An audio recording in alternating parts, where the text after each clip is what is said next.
Today I have introduced into Congress my Safe and Quiet Skies Act. My act, which is now before Congress, is a direct response to two tragic accidents right here in Hawaii over the last few months in which 14 lives were lost. These were not the only accidents throughout our country. We have seen repeated accidents over the last decade involving both the commercial tour helicopter industry and the skydiving industry.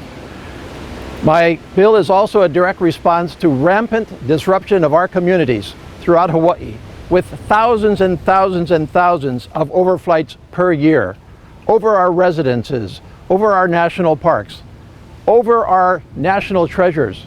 Today we celebrate the fact that the USS Arizona is being reopened on Sunday, and yet on any given day, the skies above Arizona will be completely full of tour helicopters flying low, flying right over the Arizona, destroying the sanctity and the peace of that really precious monument. Now, we wouldn't be here if the tour helicopter and small plane operators were able to self-regulate, but they can't. That's not their business model. Their business model is to fly as often as possible wherever they can. And after all, what's not to enjoy about Hawaii? The fact of the matter is, though, contrary to what some of the tour helicopter operators will tell you, this is not a tourist island or a tourist state. This is a state of 1.4 million residents where we host tourists, but not at the expense of our safety, not at the expense of our community. When you take a look at federal regulation of our tour helicopters and skydiving operations, you discover pretty fast that there's virtually no regulation. Yes, there is some regulation of safety, but there's virtually no regulation of the actual operation of these aircraft in such a way as not to destroy and disrupt whole communities. That regulation doesn't exist. And furthermore, the FAA and the state and the counties will tell you that the FAA is the only place where whatever regulation exists occurs. You will also find that the National Transportation Safety Board, which has to clean up after accidents, they're responsible for investigating accidents. They have no regulatory power or authority over safety. They have the ability to recommend safety regulations that will provide for greater safety, and they have. They have done it with our tour helicopters, where we have seen significant accidents not just here but in Alaska and throughout our country, and they have repeatedly done it in the last decade or two with skydiving operations. They have not been listened to by the FAA. The FAA has considered those recommendations to be, not cost-benefit or whatever. The fact of the matter is that the only way this is going to be solved is through Congress clarifying the direction that FAA should be taking to increase small aircraft safety and to avoid disruption of whole communities throughout our states and our countries and our special places. And so this is what this bill does. Number one, it requires that safety regulations be upgraded to that which is present for virtually all other commercial airliners. Number two, what it says is that the aircraft operators must operate in a way that at least minimizes disruption on the ground.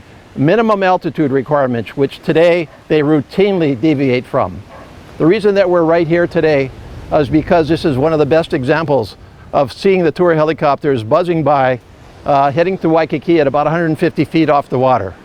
Now, I suspect the tour helicopters have figured out that I was here today, and so I've been watching the track of their planes. As a matter of fact, just 10 minutes ago, a tour helicopter took off from Honolulu Airport and went down the entirety of urban Honolulu, not here, at an altitude of about 500 to 600 feet. 500 to 600 feet. Imagine what that does to those neighborhoods.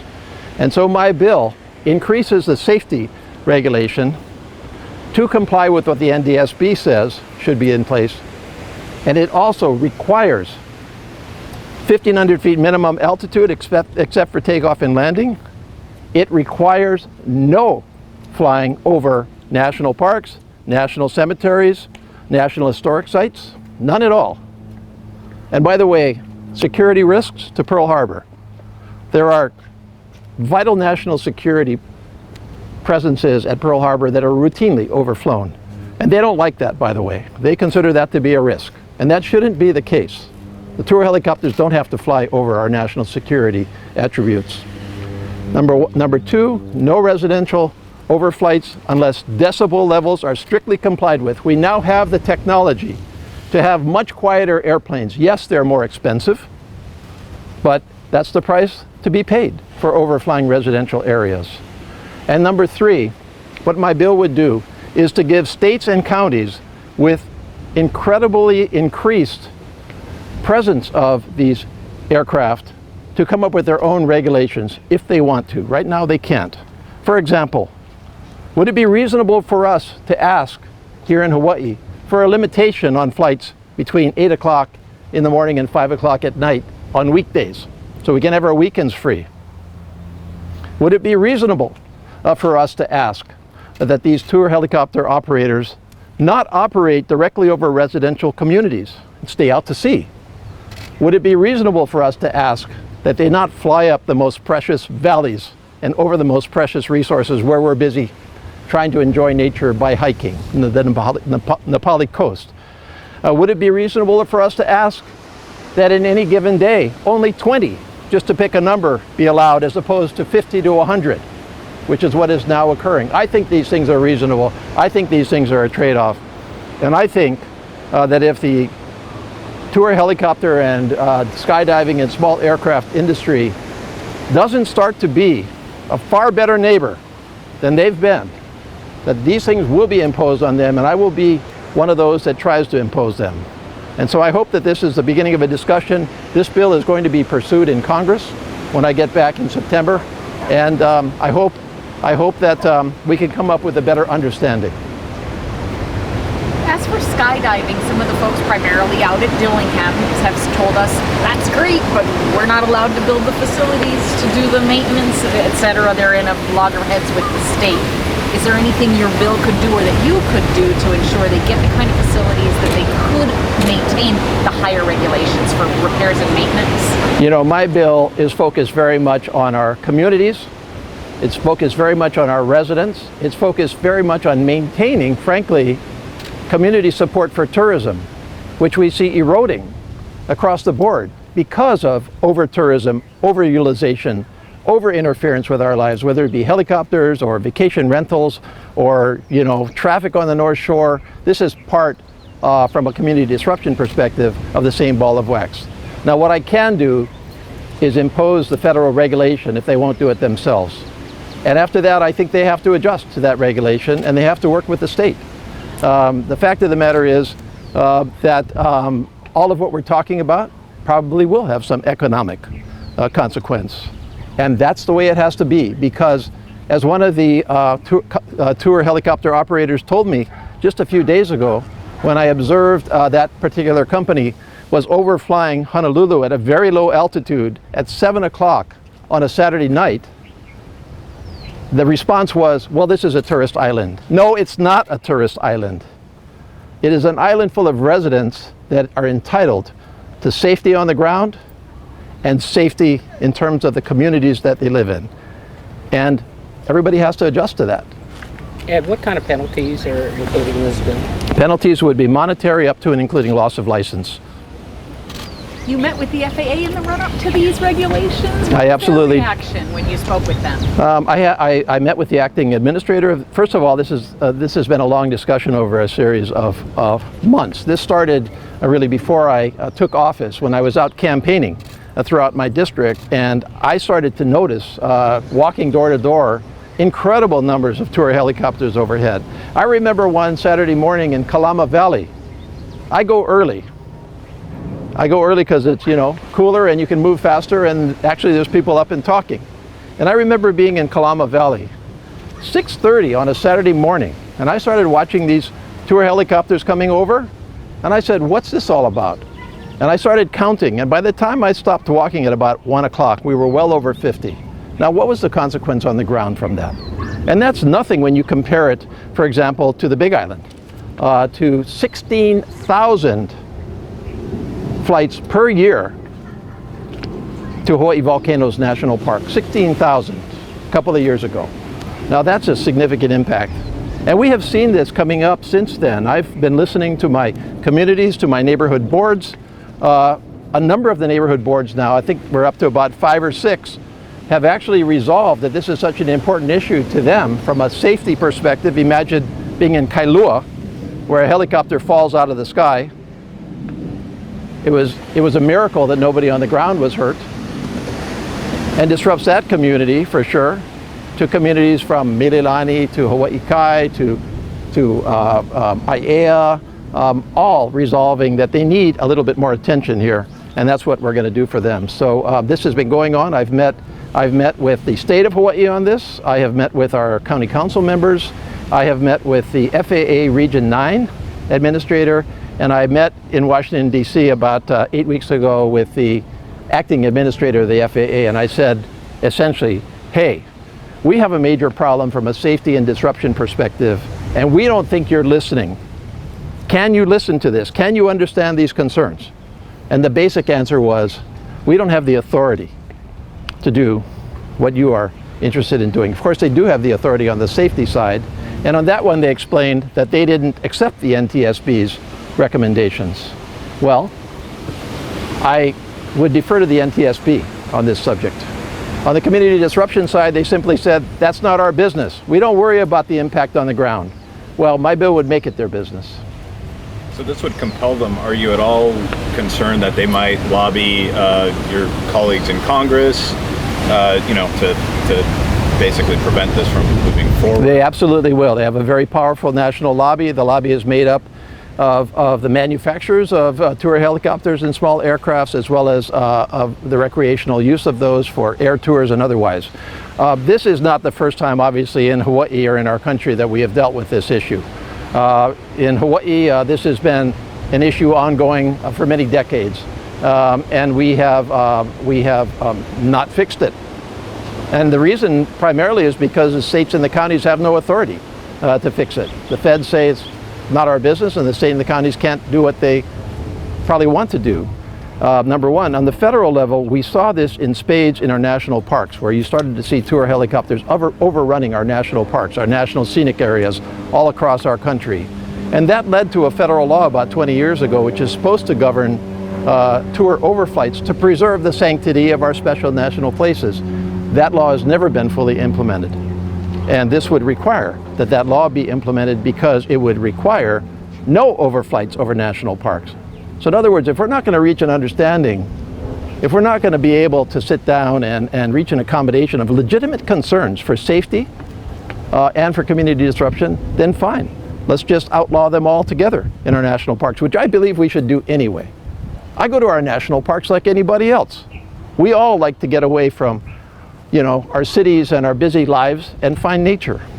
And if I find nature on the Napali coast, because I'm a tourist from somewhere that has heard of the beauty of the coast, and I have 50+ tour helicopters going over my head every moment, I don't think I've found the Napali coast I was looking for. That's bad for tourism. Do you think you have the strength in numbers of the Quiet Skies Caucus? Can you give an update on those numbers and whether there's been any more organization to get? We have an existing Quiet Skies Caucus in Congress. It numbers about 20-30.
And by the way, I'm going to finish by saying one thing. You know, I have said many things about the tour helicopter operators. Some are better than others. Some are absolutely off the reservation from my perspective, and it's very difficult to have a discussion with them. Some, I'm hoping, are listening here today and will say to the folks in their own industry that have caused me to stand here today that we've got to do something about this, because the public is saying this is enough.